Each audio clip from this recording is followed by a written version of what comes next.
आज देखिए इतनी धूप है कि नहीं, आप अपने आप को गला रहे हैं। देखिए कुछ बहन लोग का मेकअप भी उतर रहा है। नहीं ऐसा नहीं प्यारे बच्चों, इस तरह का नहीं। क्या गलत बोल रहे हैं? इतनी धूप में आप अपने को गला रहे हैं बहन लोग, क्यों गला रहे हैं? मेरा सवाल यह है। आपकी मां नहीं चाहती है कि आप सुबह 4 बजे उठकर झाड़ू उठाएं। आपके पिताजी नहीं चाहते हैं कि आप सुबह उठकर फावड़ा उठाएं। आपके पिताजी नहीं चाहते कि आप सुबह उठाकर साइकिल लेकर कोयला ठेलने जाएं। वो इसलिए 4 बजे उठते हैं कि उनका दिल कहता है कि मैंने जो किया सो किया। मेरा बेटा मेरी बेटी अगर उठे तो 4 बजे नहीं 8 बजे, और किसी अनुमंडल का, किसी ब्लॉक का, किसी स्कूल का एक अधिकारी बनकर, एक टीचर बनकर बैठे और कलम से अपने काम को देखे। तमाम शिक्षक, शिक्षिकाएं, अभिभावक और छात्र छात्राओं, आप सभी को गणतंत्र दिवस की हार्दिक असंख्य शुभकामनाएं। आज बड़े हर्ष उल्लास के साथ, उमंग के साथ पूरे राष्ट्र में गणतंत्र दिवस मनाया जा रहा है। लेकिन आज हमें जानने की आवश्यकता है, जानने के साथ साथ अनुकरण करने की आवश्यकता है कि गणतंत्र का अर्थ क्या है, किन परिस्थितियों में भारत देश में गणतंत्र की व्यवस्था की गई थी, किन परिस्थितियों में भारत देश स्वतंत्र हुआ था। तो ये सर्वविदित है, आप सभी जानते हैं कि गुलामी की एक लंबी दास्ता को हमने देखा था। हमने यानी हमारे देश ने, हमारे पूर्वजों ने। वो दास्ता यूनानियों से लेकर, तुर्क मंगोली से लेकर, मुगल से लेकर अंग्रेजों के कालखंड तक हमने देखा। और जब भारत को स्वतंत्र किया गया, जब भारत को आजाद किया गया, तो उस समय जो उस समय देश के फ्रीडम फाइटर थे, उनके जहन में एक ही सवाल था कि आजाद तो हम हो चुके हैं, लेकिन ये आजादी टिकेगी कैसे? ये आजादी टिकेगी कैसे? क्योंकि हम लोग विभिन्न धर्मों में बटे हुए लोग हैं, विभिन्न संप्रदायों में बटे हुए लोग हैं, विभिन्न प्रकार की बोलियां बोलते हैं, विभिन्न प्रकार के देवी देवताओं में आस्था रखते हैं। यानी हमारे ईश्वर एक नहीं, हमारी भाषा एक नहीं, हमारी बोली एक नहीं, हमारा पहनावा एक नहीं, हमारा रहन सहन एक नहीं, हमारा खान पान एक नहीं, हमारे बात करने का लहजा एक नहीं, हमारी संस्कृति एक नहीं। तो हम एक कैसे रहेंगे? ये सबसे बड़ी चुनौती थी आजाद भारत में। तो उस चुनौती से निपटने के लिए भारत देश के विद्वानों ने यह तय किया कि भारत देश में संविधान का रूप दिया जाएगा, एक लोकतंत्र, एक गणतंत्र की व्यवस्था की जाएगी, और वही इन चुनौतियों का सामना करेगा, वही इन चुनौतियों को एक सूत्र में बांधने का काम करेगा, जिसे हम गणतंत्र कहते हैं। प्यारे बच्चों, गणतंत्र की परिभाषा हमें किताबों में पढ़ने, किताबों की लंबी लंबी लाइनों में नहीं, उस नाम में छुपा है। गणतंत्र का मतलब क्या है? गण यानी लोग। गण मतलब क्या? लोग। कोई इसे गणतंत्र कहता है, कोई जनतंत्र कहता है, कोई लोकतंत्र कहता है, कोई प्रजातंत्र कहता है। गण का मतलब लोग, जन मने लोग, प्रजा मने लोग, और लोक मने लोग, तंत्र मने ताकत। यानी जिस राष्ट्र में जनता के हाथ में ताकत हो, उसे ही गणतंत्र भारत कहते हैं। आज हमारे हाथ में ताकत है, तो कल किसके पास था? आप सभी जानते हैं, राजा की तलवारों में ताकत थी। जिसने राजा से आंख मिलाई, इसकी आंखें निकाल लो। जिसने राजा के फैसले के खिलाफ बोला, इसकी जबान काट लो। जिसने राजा के खिलाफ जाने का काम किया, इसका सर कलम कर दो। यानी ताकत कहां थी? तलवारों में थी। तलवारों के जोर से लोग बोल नहीं पाते थे। फिर अंग्रेजों का काल आया, ताकत कहां थी? अंग्रेजों के गोला में, बारूदों में ताकत थी। जिसने अंग्रेज की नीतियों की आलोचना की, जिसने अंग्रेजों की नीतियों का विरोध किया, उसे गोले में बांधकर उड़ा दिया गया।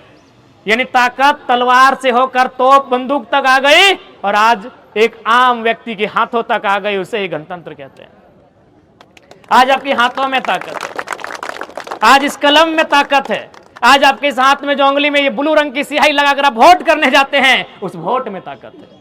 तो साफ शब्दों में गणतंत्र का मतलब, जहां गण के हाथों में ताकत हो, उसे ही गणतंत्र कहते हैं। पुनः आप सभी को गणतंत्र दिवस की शुभकामनाएं। और ये गणतंत्र है, गणतंत्र यानी समानता, गणतंत्र यानी सबको समान अवसर, गणतंत्र यानी सबको मौका। यह मौका ही था कि अखबार बेचकर अपनी जीविका का उपार्जन करने वाले शख्स एपीजे अब्दुल कलाम इस देश के सर्वोच्च रहनुमा बन के सामने आए। यह गणतंत्र की ताकत है। चाय की केटलियों में चाय बेचने वाला शख्स नरेंद्र मोदी प्रधान सेवक बन के सामने आए, ये गणतंत्र की ताकत है। आज आपके बीच यही प्रण लेने की आवश्यकता है कि इस गणतंत्र की खूबसूरती को कैसे हम बचाएं, इस संविधान के मूल्यों का सम्मान कैसे हो, ये हमारे पास एक सवाल रहेगा।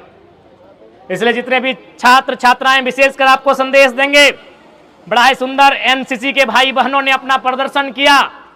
उन्हें देखकर तो बिल्कुल भी नहीं लगा कि झारखंड कॉलेज की छात्र छात्राएं हैं, ऐसा देखकर लगा कि मानो आईएएस आईपीएस की भट्टी में तपकर तैयार हुए छात्र छात्राएं हैं।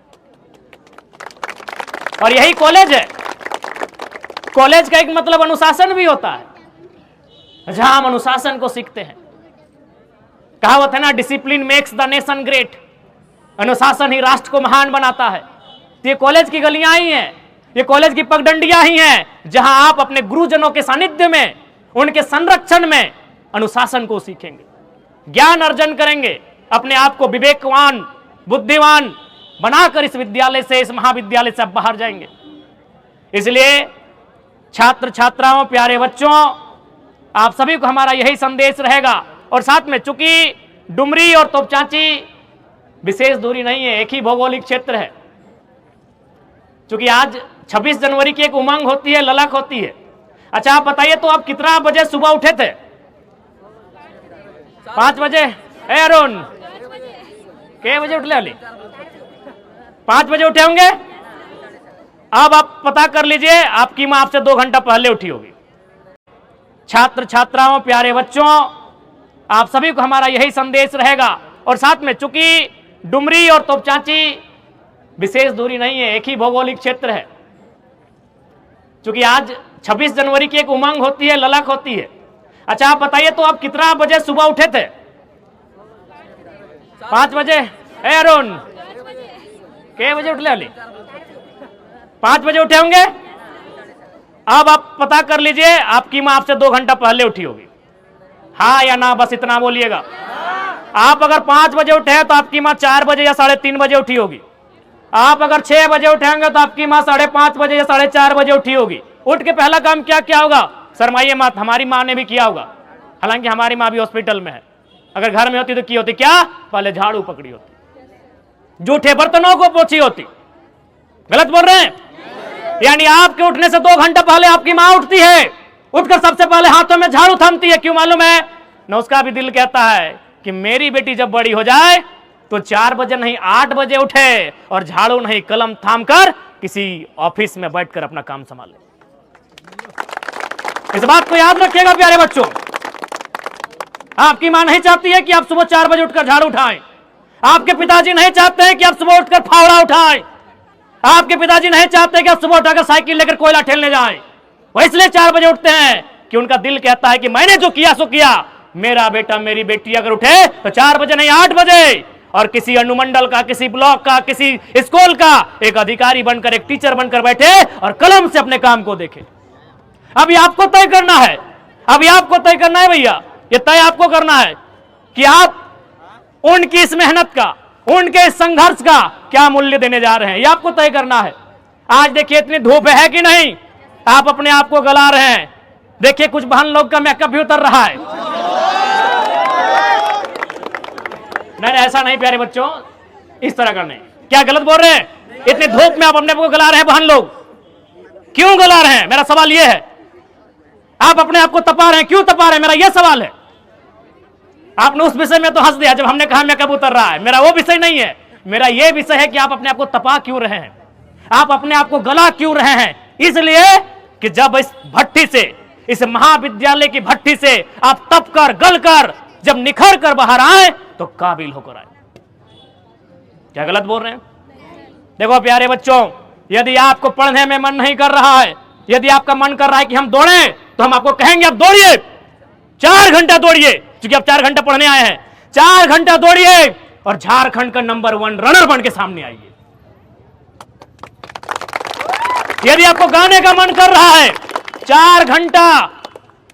4 घंटा प्रैक्टिस कीजिए और एक गीतकार बन के सामने आइए। यदि आपको लिखने का मन करता है तो एक लेखक बन के सामने आइए।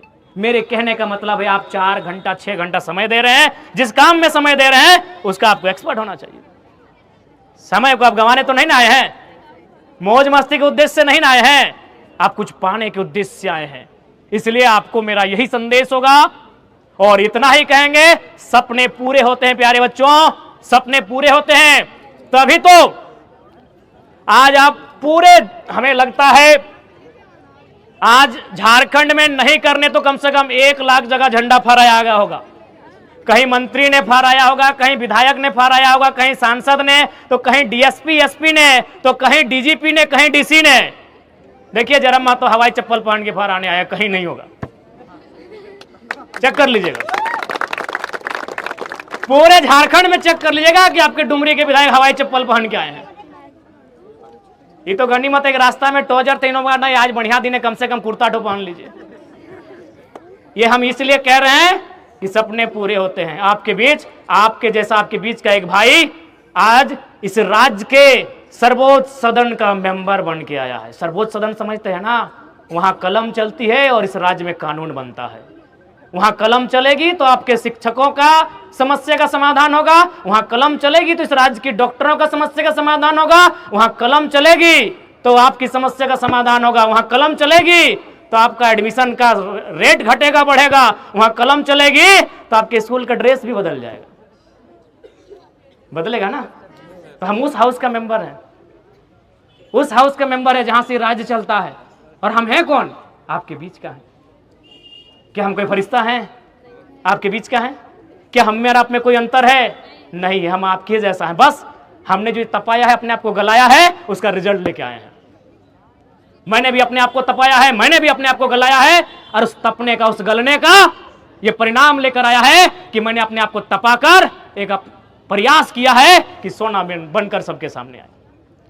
इसलिए समय का अभाव है। हमारी बातें अगर किन्हीं को तीखी लगे तो बुरा मत मानिएगा। बाकी आपको पुनः